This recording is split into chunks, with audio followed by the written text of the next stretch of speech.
बार्शी तालुका आणि धाराशिव जिल्ह्यात सुरू असलेल्या मुसळधार पावसामुळे सीना नदीच्या प्रवाहात मोठ्या प्रमाणात वाढ झाली आहे। सीना कोळेगाव असेल, खासापुरी असेल किंवा चांदणी नदीचा प्रकल्प असेल, इथून तब्बल 2,12,000 क्युसेक गतीचा विसर्ग जो आहे तो सीना नदीच्या प्रवाहात करण्यात आला आहे आणि त्यामुळे आपण पाण्याचा प्रवाह या ठिकाणी बघताय सीनाच्या। मी उत्तर सोलापुरातील तिरे गावात आहे सध्या आणि काही वेळापूर्वी या पुलावरची परिस्थिती आपण बघितली होती, पूर्णतः पूल खाली होता। मात्र आता पूर्ण पूल जे आहे ते पाण्याखाली गेलेलं आपल्याला पाहायला मिळतं आणि परिस्थिती जी आहे ते आणखीन बिकट होताना आपल्याला पाहायला मिळते आणि पाणी हळूहळू जे आहे ते वाढत चालल्याचं आपल्याला पाहायला मिळतं। खरं तर सीना नदीचे जे शेजारची गावं आहेत ते अनेक गावांना पाण्यानं वेढा दिलेला आहे, त्यामुळं शेतीचं देखील मोठ्या प्रमाणात नुकसान झालेलं आहे। काही स्थानिक नागरिक देखील आपल्यासोबत आहेत, त्यांच्याशी बोलण्याचा प्रयत्न करूयात।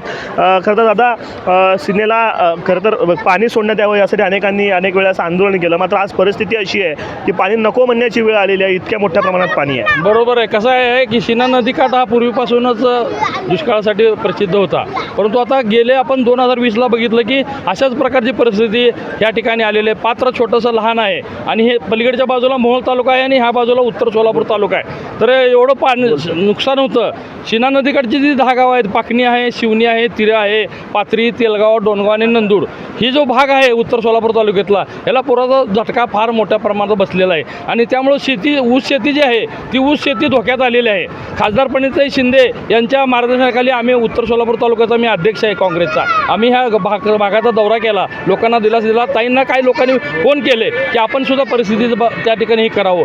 सरकारला आता एवढीच एक विनंती आहे की पहिलाच शेतकरी हा नागावला गेला आहे, ओला दुष्काळ करा, ओला दुष्काळ जाहीर करा म्हणून पहिले मागणी केली ती। उत्तर सोलापूर तालुक्यात सगळ्यात जास्त अतिवृष्टी झाली होती आणि तिथपासून ते मुख्यमंत्र्यापर्यंत आपण सगळे निवेदन दिलेत, सगळी निदर्शनं केलेत। आज परिस्थिती अशी आहे की हा पुराचा वेढा ह्या ठिकाणी टाकला आहे, ह्याच्यामुळं गावात सगळी परिस्थिती बिकट झालेली आहे, लोकांना स्थलांतर करावं लागत आहे। तरी सरकारनं तातडीनं या पूरग्रस्त भागाला त्या ठिकाणी शेतकऱ्याच्या लोकांचे पूरस्थितीचे पंचनामे करून तातडीनं त्यांच्या खात्यावरती मदत जाहीर करावी अशी आमची विनंती आहे। नक्कीच मदत जाहीर करा अशी शेतकऱ्यांची मागणी आहे। काय परिस्थिती गावामध्ये शेताचं किती नुकसान झालं आहे? आज मोठ्या प्रमाणात ह्या भागातील शेतकऱ्याचं नुकसान झालेलं आहे आणि या लहानपासून आत्तापर्यंत आम्ही एवढं मोठं पाणी कधी पाहिलेलं नाही आणि त्या पाण्याची पातळी आता एवढी मोठी होत आहे आणि पूर्ण तिरे गाव ग्रामस्थांना, नदीकाठच्यांना, गावकऱ्यांनी पूर्ण गावाच्या बाहेर त्यांना काढल्याने अजून पाणी पातळी वाढण्याची शक्यता आहे। त्यामुळे पाण्याची पातळी जी ती वाढताना आपल्याला पाहायला मिळते। आता शेतीचं किती मोठ्या प्रमाणात नुकसान झालेलं आहे, कारण शेती पूर्ण फार मोठं नुकसान झालेलं आहे, आणखीनच नुकसान झालेलं आहे शेती हिशोबाच्या बाहेर।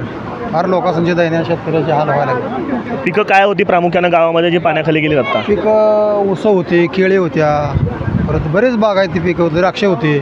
बरोबर। ही परिस्थिती आधी बघितली आहे का? कारण इतक्या मोठ्या प्रमाणात अगोदर 20मध्ये आलेलं होतं, पण त्या टायमाला आम्ही बघायला काही इथं नव्हतो, बाहेर होतो। पण आता ही प्रत्यक्षात फुलावरनं आम्ही बघायला आहोत। लहानपणी थोडं थोडं येत होतं, पण यावेळेस आता भरपूर आलं आहे, सगळं पाणी भरपूर अजून येण्याची शक्यता आहे। ही नळ्या बुडून भरपूर एवढं उंच वाढलं, 10 फूट या पुलावर पाणी येईल असं शक्यता आहे।